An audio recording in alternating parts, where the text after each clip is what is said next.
Vamos ter o prazer desta noite de trabalhar esse texto aí, esse tema, esse livro muito legal, que é o livro de Êxodo, que vai tratar sobre algo importante e sobre uma ótica que nós vamos olhar, que é a obra soberana de Deus através de Moisés, através da história do povo de Israel, que nós vamos ver dentro de alguns minutos. Como é uma aula, eu gostaria de pedir a sua interação conosco. Você pode fazer isso aí pelo WhatsApp, no número 41 987627516. Adicione aí no teu computador, no seu celular, coloque lá 41 987627516 e encaminhe para nós suas perguntas, suas dúvidas. Confirme a sua participação também aí pelas diversas plataformas que a nossa igreja fornece, Instagram, Facebook, YouTube. Confirme a sua participação dizendo de onde que você está assistindo a nossa aula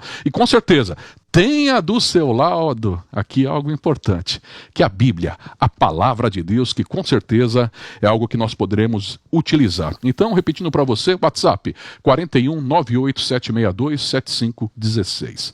E quando a gente fala de soberania, a gente pensa em algumas coisas. Um Deus que é soberano.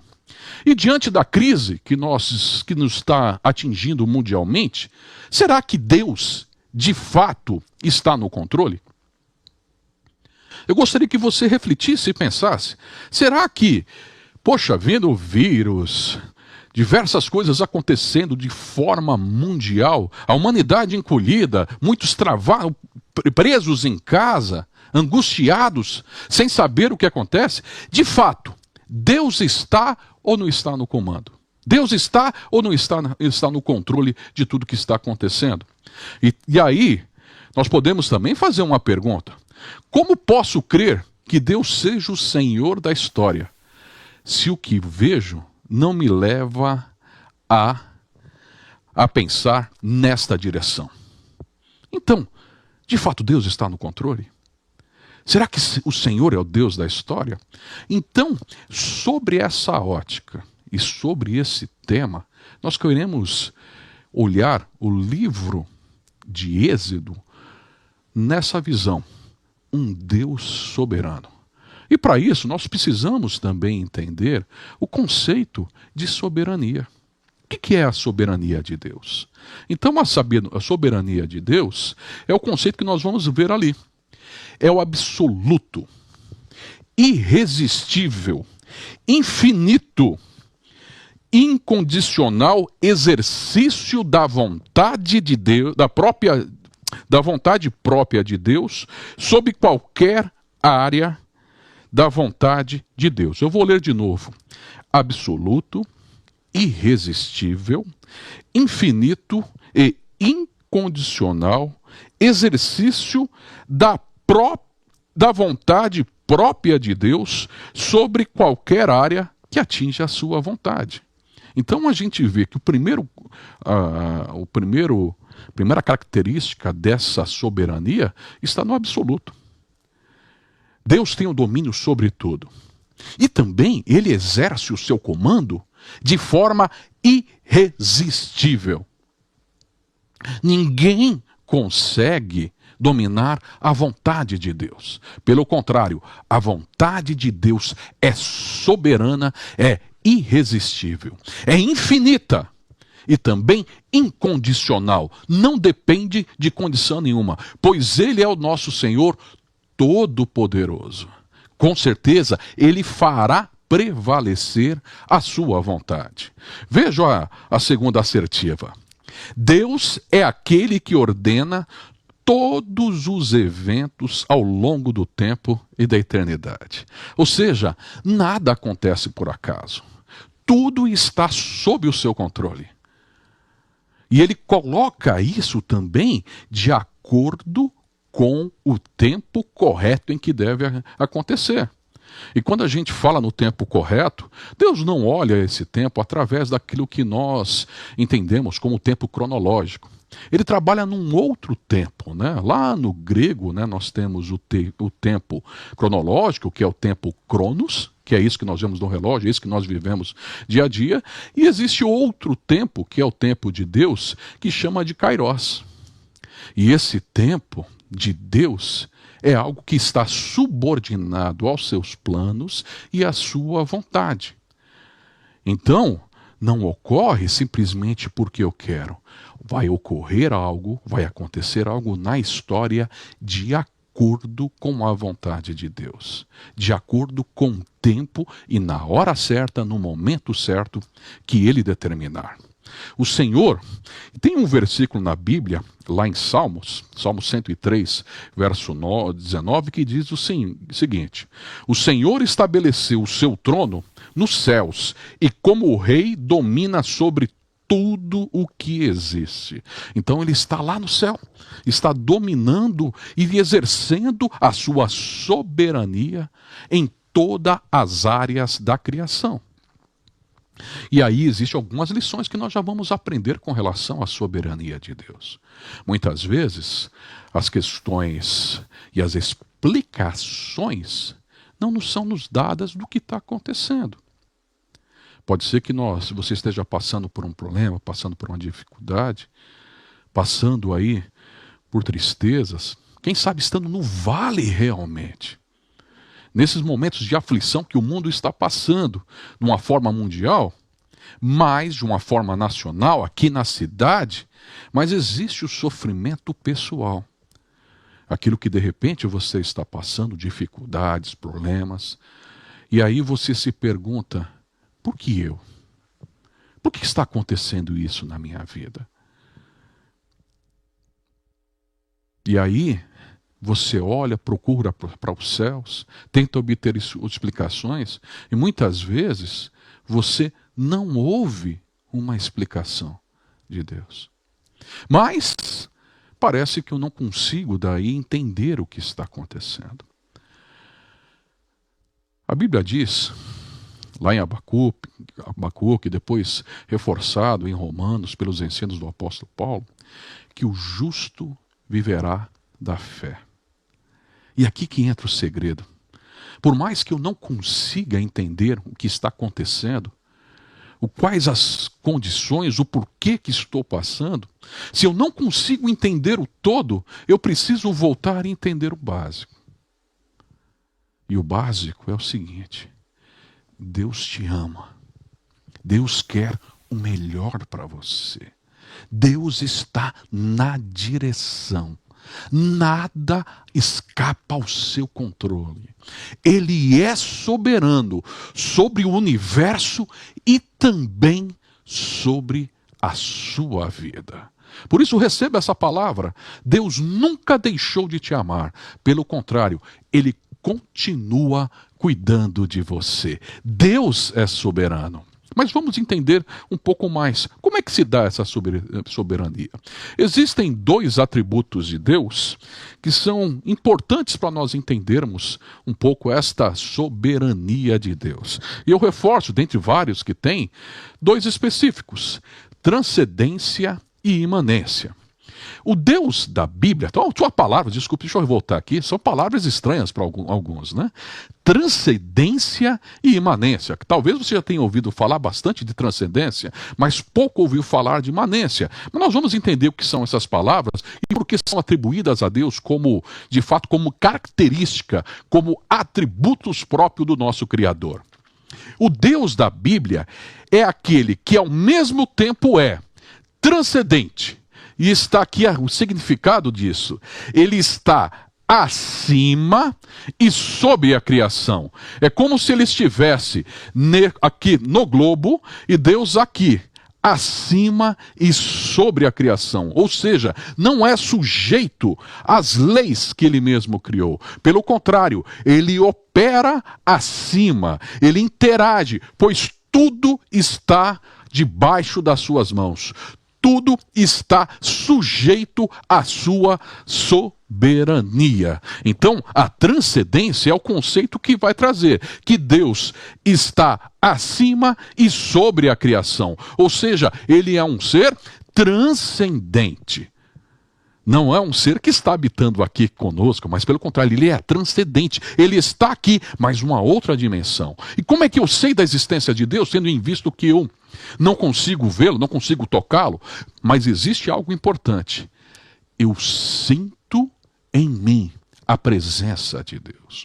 O Espírito que habita, o Espírito de Deus que habita em mim, testifica ao meu espírito que eu sou filho de Deus. E eu tenho certeza da existência dele e de que Cristo morreu na cruz para me salvar.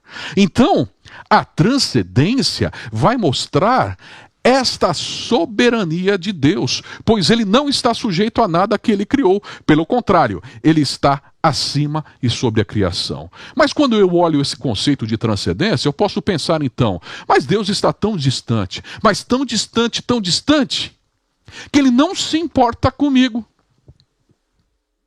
Deus parece, então, ele é transcendente de fato, professor. Ele é transcendente, ele está acima, está sobre, mas não se importa com a humanidade. Não se importa com o meu sofrimento. Não se importa com as coisas que estão acontecendo aqui na terra. Mas, com relação a isso, eu preciso ressaltar um outro atributo de Deus, que é justamente a imanência. E esse ser imanente que é o quê? Diz que ele se relaciona com a criação. Ele tem prazer em se comunicar, em se relacionar com aquilo que ele mesmo criou. E isso inclui eu e você. Veja esses dois conceitos expressos pelo profeta Isaías, lá no capítulo 57, versículo 15, que diz o seguinte: pois assim diz o alto e sublime, olha só, o Deus transcendente, que vive para sempre, cujo nome é santo. Habito no lugar alto e santo, transcendência, separado, mas habito também com o contrito e humilde de espírito, imanência. Ele é um Deus imanente. E olha só o que ele faz: para dar novo ânimo ao espírito do humilde e novo alento do coração, ao coração do contrito. Então, para você que de repente está se sentindo longe de Deus, achando que Deus não se importa, eu tenho uma mensagem para você. Ele se importa com você. Ele está realmente preocupado com as coisas que estão acontecendo em sua vida. Ele toma ação naquilo que está acontecendo na sua vida, no seu dia a dia, na sua convivência, nas suas relações, no seu dia a dia. De fato, ele tem essa preocupação. E veja, ele quer dar um novo ânimo ao espírito de quem? Do humilde. E novo alento ao coração de quem está contrito. Contrito o que é? Com tristeza. Se você está triste, deixa que a alegria do Senhor te invada. Pois esse Deus, tão criador dos céus e da terra, se preocupa com você. Tem um salmo na Bíblia que diz o seguinte, né? Elevo os meus olhos para os montes. De onde me virá o socorro? De repente você está olhando para os montes, para as dificuldades, para os problemas, e isso nos tira a visão do Deus poderoso. E aí quando o salmista diz isso, olha, elevo os meus olhos para os montes, eu só consigo enxergar até os montes, eu não estou conseguindo enxergar aonde, o que vai acontecer, aonde está Deus, eu não consigo porque só estou enxergando os montes. E aí ele mesmo responde, olha, o meu socorro vem do Senhor que fez os céus e a terra. Ele é o Deus Todo-Poderoso, o Deus Criador, o Deus que age. E justamente nesse sentido é que nós vamos enxergar esse Deus soberano, esse Deus transcendente e esse Deus imanente atuando na vida do povo de Israel, na vida de Moisés e olhem, na vida do faraó, na vida do povo do Egito e na vida da humanidade. Então esse Deus se revelou, mas ele também interage, ele age na sua criação. Então quando vamos enxergar Êxodo, a saída do povo de Israel do Egito, nós vamos enxergar Deus agindo de forma soberana, inconfundível e milagrosa naqueles dias. Vamos ver isso aos pouquinhos. Não é? E quando nós pensamos sobre isso, quem sabe você está aí na sua residência, onde você está me assistindo, me ouvindo, em dificuldades, com teu coração aflito, e Salmo sempre traz uma mensagem para nós. Olha só o que ele diz ali: entrega o teu caminho ao Senhor, confia nele e ele agirá. Mas a salvação dos justos vem do Senhor. Ele é a sua fortaleza no tempo da angústia. Os propósitos de Deus são imutáveis e se cumprirão no tempo determinado por Ele. Então, entrega o seu caminho ao Senhor, confia nele e Ele agirá, pois Ele está no comando de tudo. Ele é o Deus Todo-Poderoso.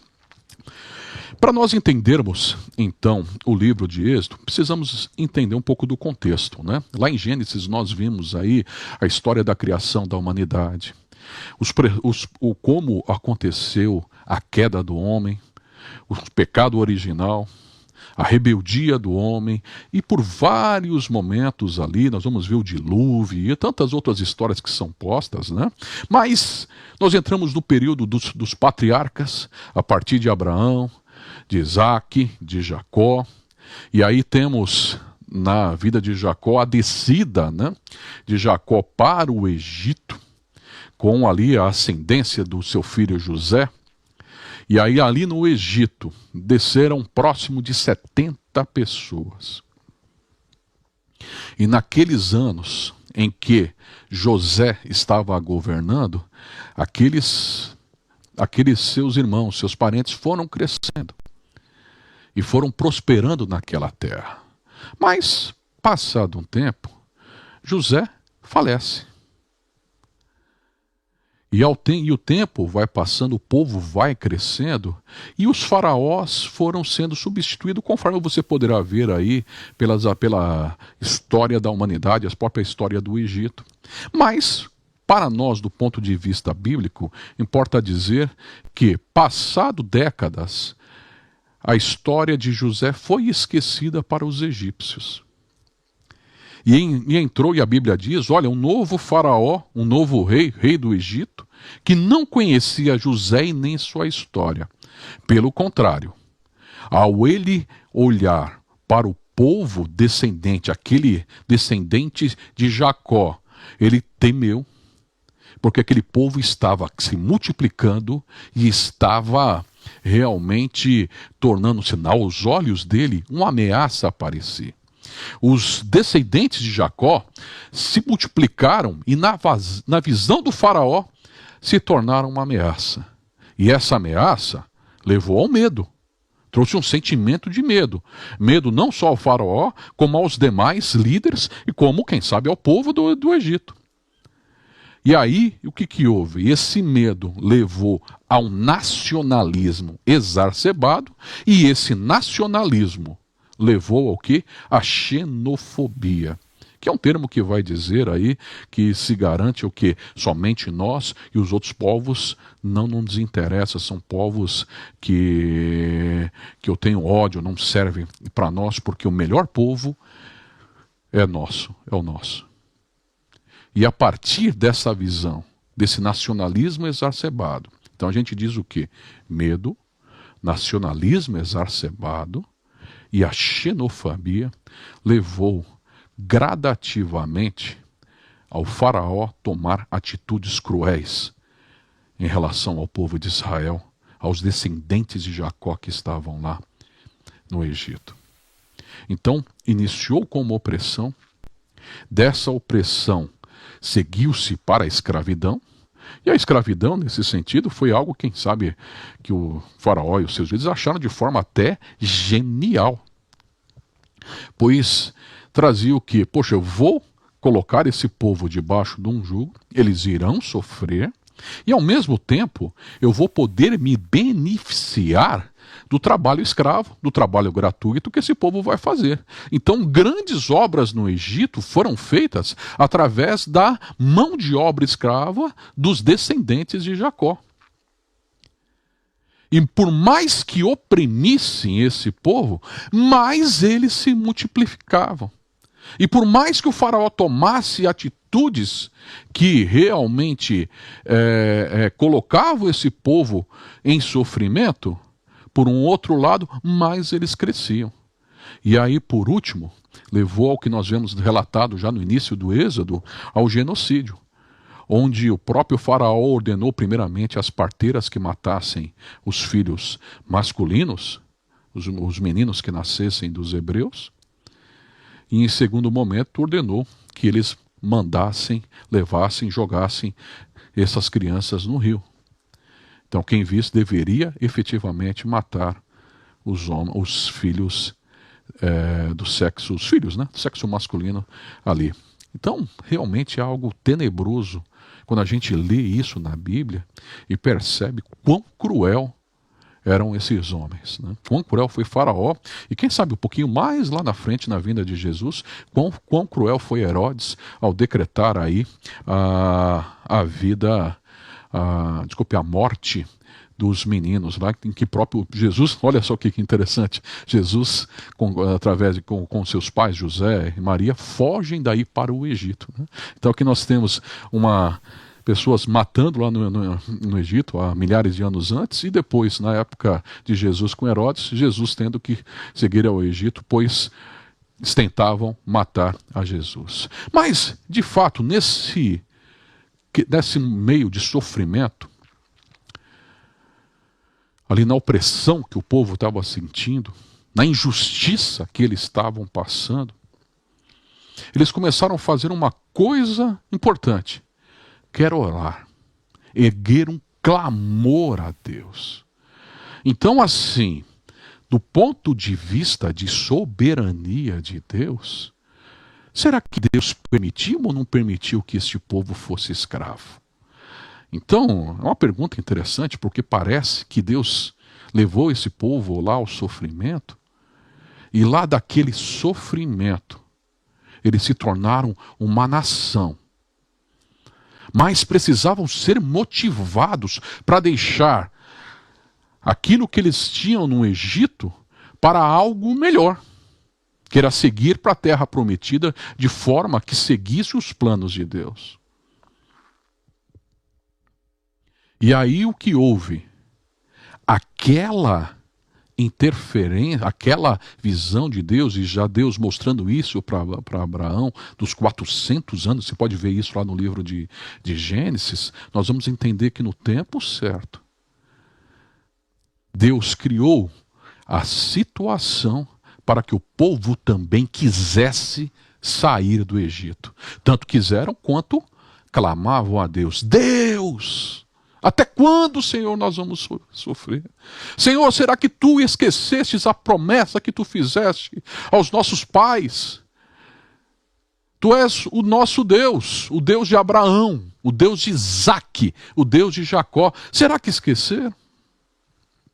Quem sabe você está passando por sofrimento, por dificuldade, está se sentindo oprimido?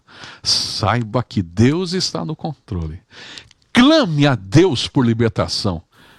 Com certeza Ele vai te ouvir. E olha só, como resposta, a Bíblia traz,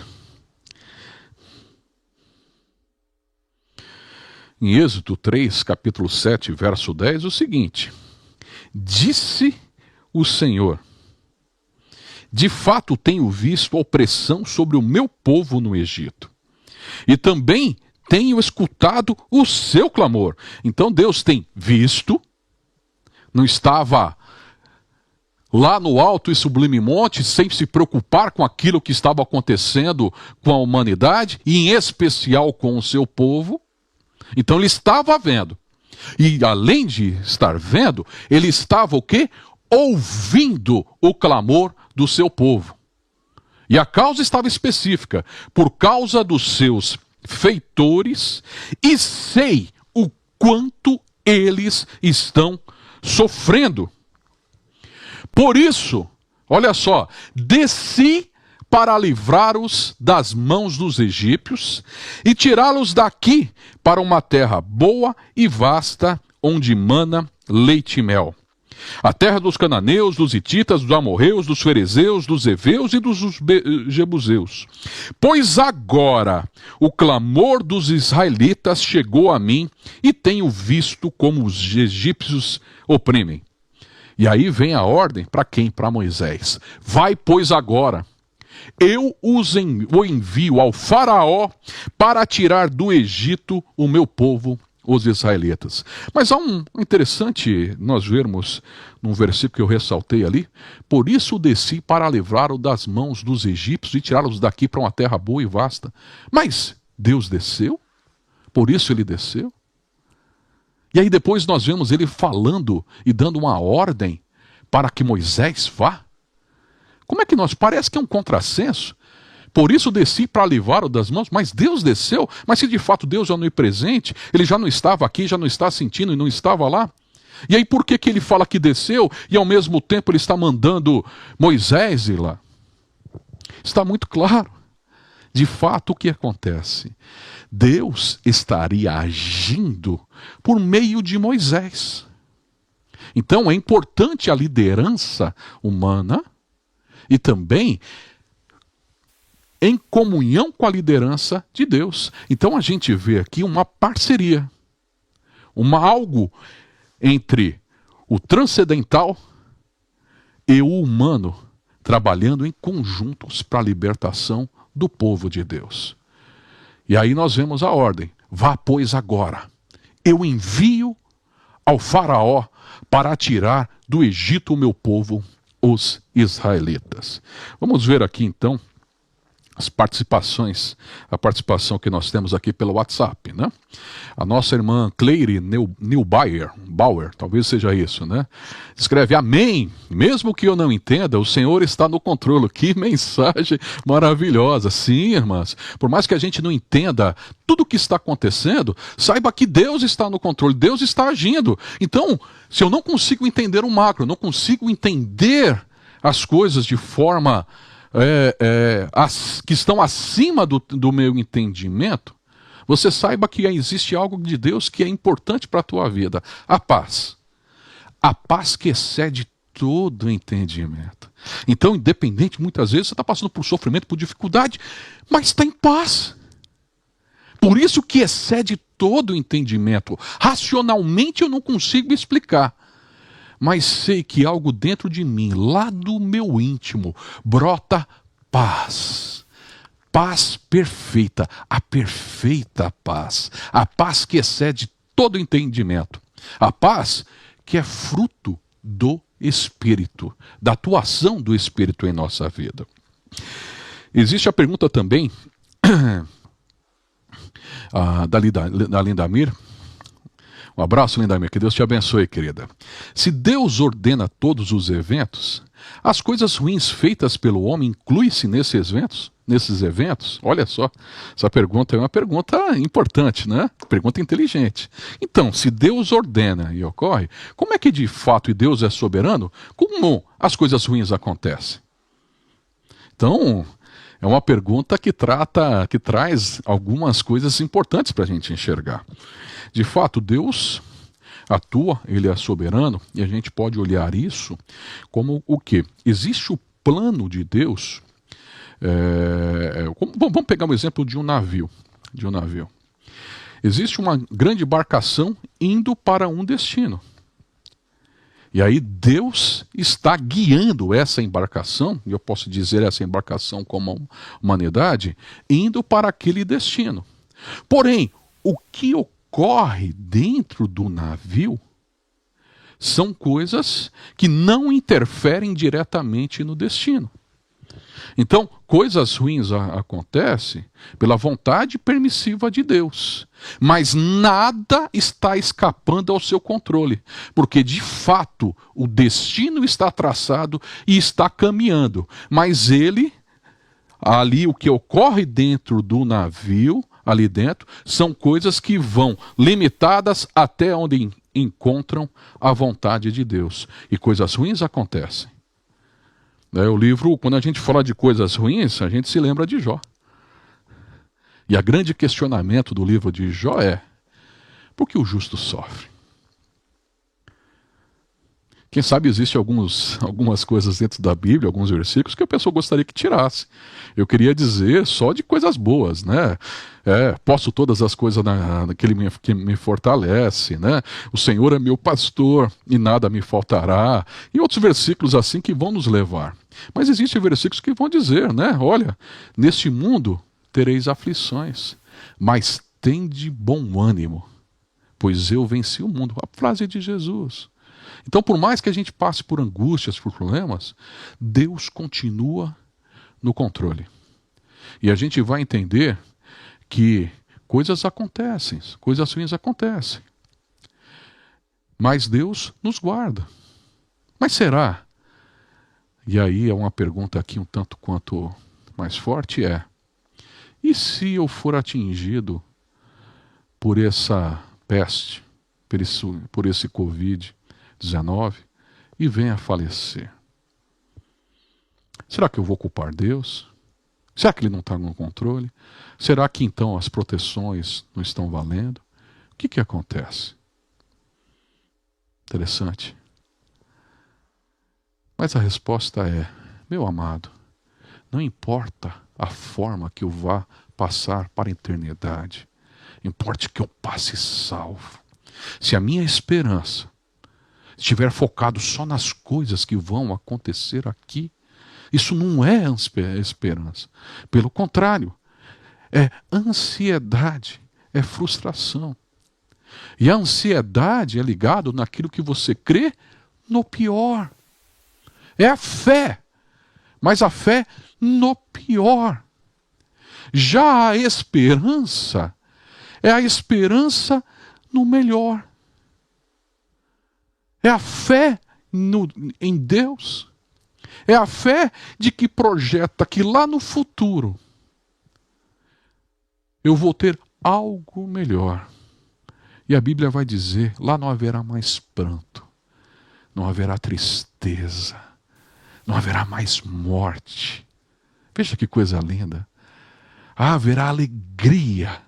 Estaremos na presença do Senhor. E aí é a importância de enxergarmos essa esperança viva, de nos reunirmos com Ele. Então, por mais que as coisas ruins aconteçam, a minha visão, o meu foco e a minha fortaleza não está aqui. Não está nas coisas que eu tenho. Mas pelo contrário, está ligado no Senhor. Pois Ele é a minha alegria, a minha força, a minha fortaleza. E a gente vê exemplos disso ao longo da Bíblia. Ao ponto de vermos quando o apóstolo Paulo estava sofrendo, preso, em dificuldades, ele dizia, olha, o viver é Cristo, mas o morrer é lucro, pois ele estaria junto com o Senhor. Então, seguindo, vamos voltar aqui ao nosso livro, né? E vamos seguir, né? Ok. A palavra Êxodo significa saída ou partida. Então, o livro, quando vez que você ver o livro de Êxodo, pensa como partida, como saída, né? Estamos no momento também da Páscoa, né? Da Páscoa, e aí a gente vai entender um pouquinho o fundamento dessa Páscoa para nesse momento de saída, de passagem, né? E eu gostaria mais uma vez de pedir, olha como as irmãs aqui participaram, que você mande tua dúvida, sua pergunta lá no WhatsApp, 41 98 762 7516, confirme a sua audiência aí pelo Facebook, pelo YouTube, forma aí, olha, olha, estou assistindo daqui, estou assistindo de Curitiba, de São Paulo, do Moçungue, lá do Cajuru, de Colombo, e confirme para nós aí, será importante. Se você tem uma dúvida, encaminha aí, 41 98 762 7516. Então, vamos lá. O autor desse livro foi Moisés. A data em que foi escrito esse livro foi lá em 1440 a.C. Esse livro nos traz um relato da libertação de Israel do cativeiro egípcio e sua preparação para herdar a terra. Então nós temos duas coisas aqui importantes: libertação e a preparação para que o povo pudesse herdar a terra prometida. Agora, como um povo do convênio, um povo da promessa do Senhor. O propósito para que foi escrito o livro é o quê? Ele enfatiza como Deus livrou os israelitas da escravidão. Ele também apresenta uma maneira de viver como povo escolhido de Deus. Você vê que esses dois parágrafos têm relação, esses dois pontos têm, porque ele vai mostrar a libertação e também a maneira de viver como povo escolhido de Deus. Não é algo que acontece conosco? Primeiro Deus nos liberta, e a partir daí nós vamos aprender como viver libertos. Então somos agora, através da transformação que o Espírito Santo fez em nossa vida, a partir do reconhecimento que Cristo é o Salvador, concomitante com a minha entrega da minha vida às mãos de Jesus, às mãos de Deus, eu passo para um momento de regeneração, ou seja, fui gerado de novo, sou uma nova criatura. Mas habitando aqui no corpo da antiga criatura. Então, o meu espírito foi mudado, o meu íntimo, o meu coração, lá dentro eu fui mudado, mas a minha mente ainda continua pensando nas coisas que estão aqui. Por isso que eu começo, como nova criatura, a aprender como andar com o Senhor. Andar como igreja, andar como um salvo, como uma criança. E aí o que acontece? Eu vou me alimentando do quê? Da palavra de Deus, da comunhão com ela. E a cada dia eu aprendo uma lição, coloco em prática. Aí eu já dou mais um passinho. Aí eu aprendo mais uma lição, coloco em prática, dou mais um passinho. E assim eu vou galgando a maturidade necessária para enfrentar as diversas vicissitudes e percalços que ocorrem no dia a dia. Por isso que a Bíblia ela é importante de estudo, pois traz princípios, lições que eu irei aplicar diariamente na minha vida. Não basta só ouvir, eu preciso praticar aquilo que estou lendo, ouvindo, que é a palavra de Deus. Por isso é importante essas duas disciplinas básicas: oração, leitura da palavra de Deus, e aí através disso, parte prática, aplicação naquilo que eu estou vivendo.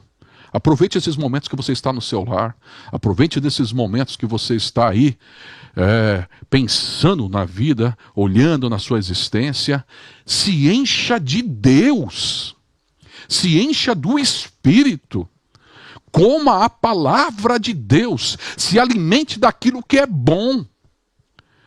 O Salmo 1 diz, olha, bem-aventurado o varão, o homem, que não anda segundo o conselho dos ímpios, nem se assenta nas rodas dos escarnecedores.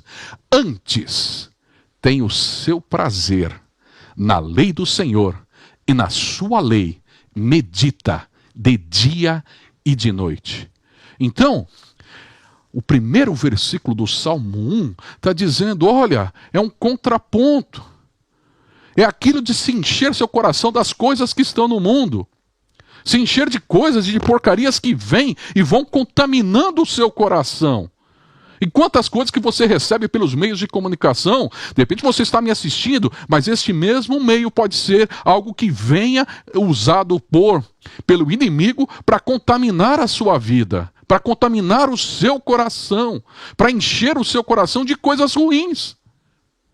E aí, no contraponto desse versículo, O salmista diz, olha, ao contrário, antes, ele tem o seu prazer no quê? Na lei do Senhor, na palavra de Deus. E nessa lei medita de dia e de noite, ou todo o tempo.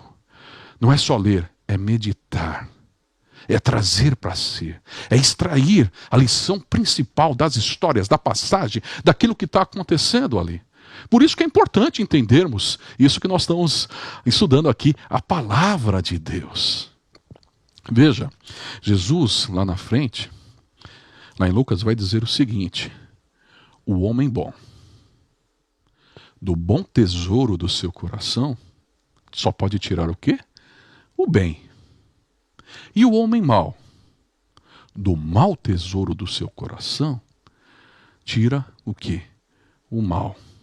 E a conclusão de Jesus é uma coisa impressionante, porque a boca fala do que o coração está cheio. Note, quando você enche seu coração de Deus, lá no seu íntimo, da palavra de Deus, essa palavra, ela vai caminhando para a sua alma, para a sua sede do seu intelecto. E ali ela vai te mostrando a vontade do Espírito Santo, vai limpando a sua boca, vai limpando o que você diz, vai limpando, tirando tristeza, tirando agonia, tirando as obras da carne e instaurando em você o fruto do Espírito, que começa com alegria, amor, paz. Paz. E como nós precisamos de alegria, de paz. Paz no seu lar, paz na sua vida, alegria no seu coração, vontade de viver. E é esse Deus que traz, e é esse Deus que muda. Vamos lá. Tanto é que a palavra-chave desse livro é redenção. E o que é redenção?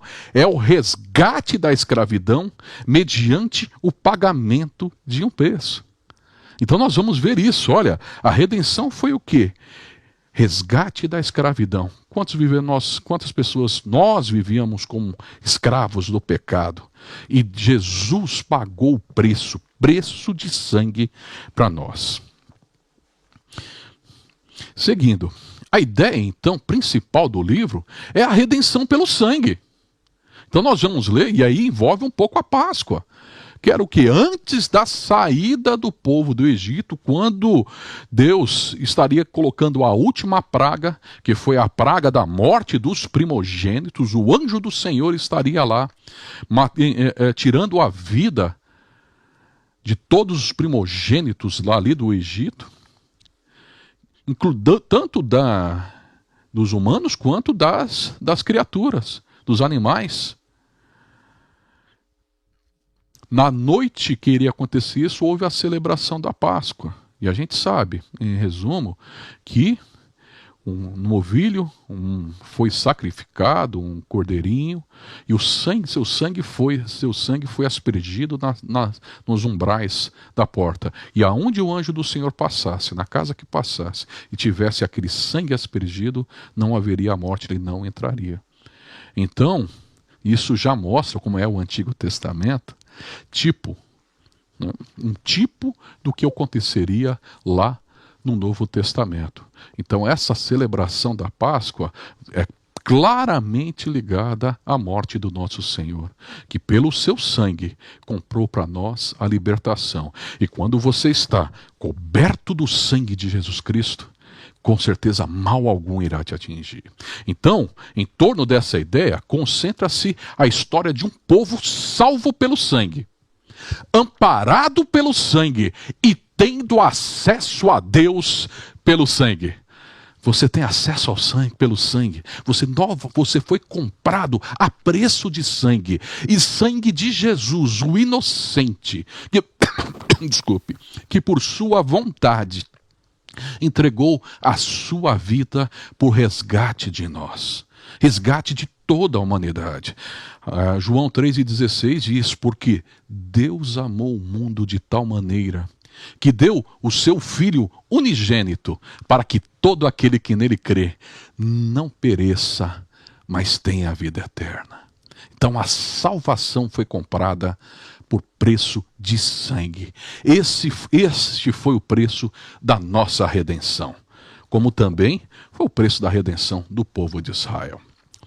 Quando a gente olha o esboço do livro de Êxodo, nós vamos ver 3 tipos. O primeiro é o esboço baseado nas histórias. Então quando você olha a primeira divisão é Israel no cativeiro.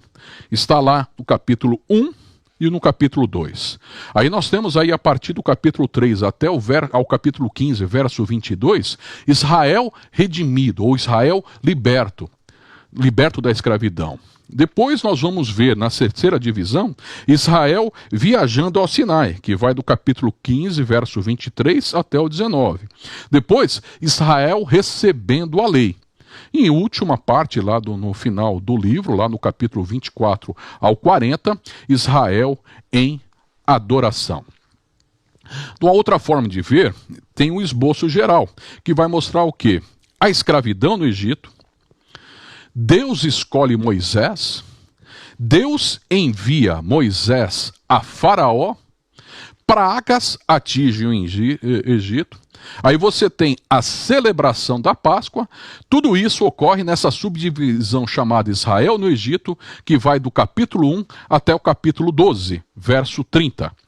E aí depois você tem a saída do povo.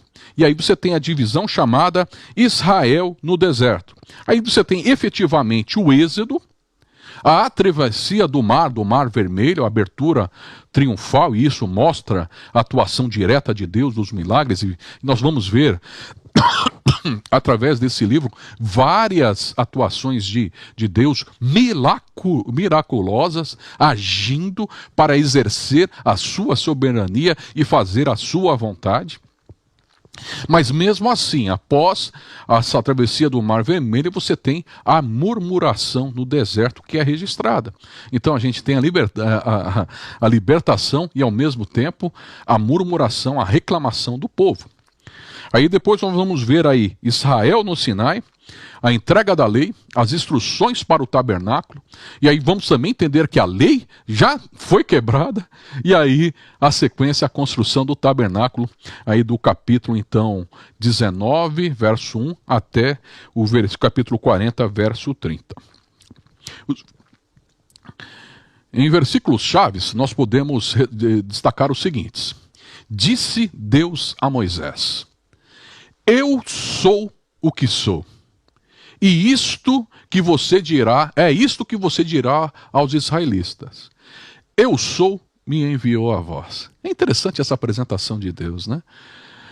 Nessa pergunta que Moisés fez, a gente sabe que isso ocorreu lá no momento da sarça, ele vendo aquela sarça, aquela árvore se queimando, e ela não se consumia e continuava se queimando, e a voz que sai daquela sarça fala com Moisés, e Moisés entende que é uma manifestação de Deus ali, e Deus diz, olha, disse Deus a Moisés: eu sou o que sou. Então, assim, independente da forma como o povo enxerga, da forma como imagina-se Deus, ou crê ou não crê, ou como o mundo imagina que Deus é, Deus continua sendo, independente da nossa crença, independente da forma como você quer enxergar Deus. Porque, na verdade, não fomos nós, como humanidade, que descobrimos Deus.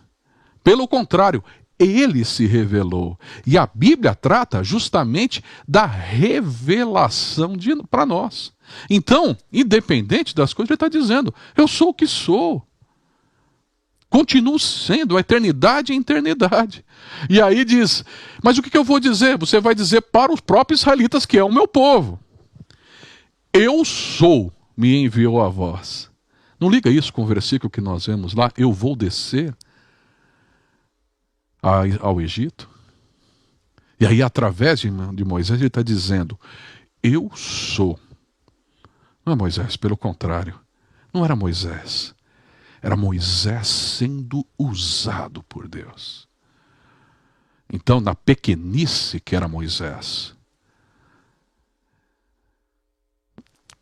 nas restrições da sua humanidade, um homem pecador como tão quanto eu, quanto você, Mas, sendo usado por Deus, quando nos colocamos na mão dele, o eu sou supera isso e nos usa para fazer grandes obras aqui na terra e aonde ele quiser que seja feito. Amém, queridos? O outro versículo diz o seguinte: agora, se me obedecerem fielmente e guardarem a minha aliança, vocês serão meu tesouro pessoal dentre todas as nações. Embora toda a terra seja minha, vocês serão para mim um reino de sacerdotes e uma nação santa. Essas são as palavras que você dirá aos israelitas. Olha que coisa maravilhosa.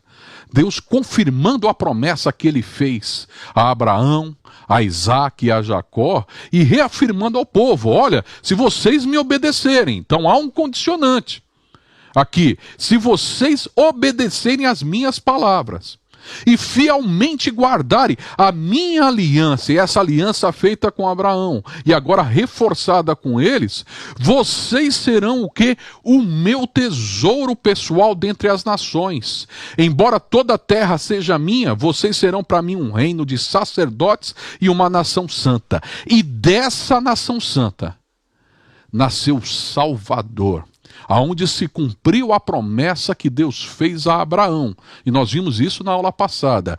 Em ti serão benditas todas as nações da terra. Em Jesus, o cumpridor dessa promessa, nós fomos alcançados pela graça, novamente pela bênção de Deus, e fomos agora inseridos, que éramos estranhos à comunidade de Israel. E a gente vai ver isso um pouquinho lá para frente, quando o apóstolo Paulo trata deste caso, né? Então, queridos, temos realmente promessas de Deus para a nossa vida. E a atuação de Deus ao libertar o povo de Israel é inegável, é miraculosa, né? Então nós vamos introduzir, devemos estudar na aula que vem, a obra soberana de Deus, atuando na vida de Moisés, depois atuando na vida de Faraó, atuando na libertação do seu povo. Então nós vamos ver esses pontos, vamos entender que Deus levanta Moisés, Deus chama Moisés e Deus usa Moisés para libertar o seu povo.